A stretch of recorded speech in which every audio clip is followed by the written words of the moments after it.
Well, hello again YouTube. It never rains but it pours. Last time I had a big break because wife's been crooked and all the rest of it, as explained in the last video, and this time round there's another break because I had a dose of COVID. So wasn't doing a great deal for a week or so, and the old cough is still hangs around. And here it goes again. Early in the morning when it's cold, and late at night when it's cold. It's a persistent little bugger. It probably hang on for another month or so. But anyway, that's basically why I haven't been doing a great deal. With what energy I did have, I was in the shed here tidying up as much as I could, and if the weather was half decent outside, pottering around doing one thing and another. I wasn't completely bedridden, but certainly didn't feel 100%. But anyway, we'll soldier on and head to the train shed. So here we are in the train shed. As you can see, there's stuff sitting everywhere. I haven't been doing a real lot of model train type related gear apart from testing stuff that I put on eBay. That big lot of 00 stuff that I had in a video there a couple of months back. So we put most of that on eBay and got rid of it. I've only got an engine there and left to do, and that's about it. But main thing I was going to show you was I've put a bit of strip up there to stop dust and dirt coming in, and while I was up there I leant on this, my tunnel, and had a disaster. It all caved in.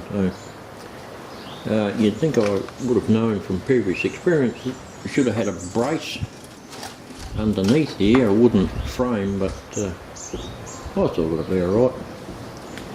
Needless to say, there's a bit of repair job to do and clean up.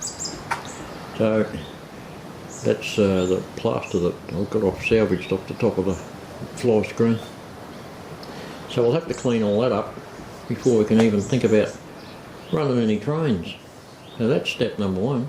Okay, I've vacuumed up most of the crap from underneath there, and now I better cut some wooden forms to go under there to hold that fly screen up so that we don't have any more disasters in the future like that. So I'll go and cut a few more bits of wood and come back shortly. Okay, things have progressed. We have put some wooden formers there to hold up the fly screen that's going to go over the top to support the plaster, and put a piece in the middle there, and one little bit of a U-shape setup over there where the original disaster occurred. Now we can go ahead and staple some more fly screen to that and get it to start looking like a bit of a hill. Righto, got all my little wood supports in and the fly screen over the top. Put a flat one in there to hold that bit up there. A few more bits, and just left this end flapping because I'll have to cut a tunnel portal out to fit in there, but we can go on with the rest of it without any trouble. So we've got fly screen on. Now we can rescue our plaster effort again.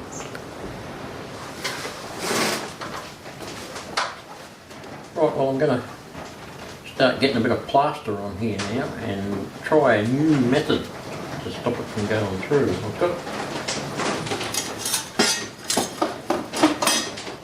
got some rags, which is an old quilt cover. I'm going to try putting a layer of that over the fly screen so that we don't get any drips going through, but it'll soak up the moisture and allow the plaster to set on the top, I hope. That's the theory anyway. I like to try new things because you never know what you're going to discover that actually works sometimes. So we're going to give that a go. I'll put that on there like that, and we'll make up some plaster. and stick it on the top and see what happens. Right, I've got a bit of plaster on and spread it all around. It's still pretty rough. I've got a lot of tidying up to do yet to make it look half decent. Turn it into a bit of a hill, but we've got a base on and it should generate some heat when it goes off. It's going off and still got a bit there to do. I'll leave the other end there till I make another tunnel portal for that, but we'll concentrate on this area around here in the corner. So we'll let that dry and we'll come back next time and finish it off.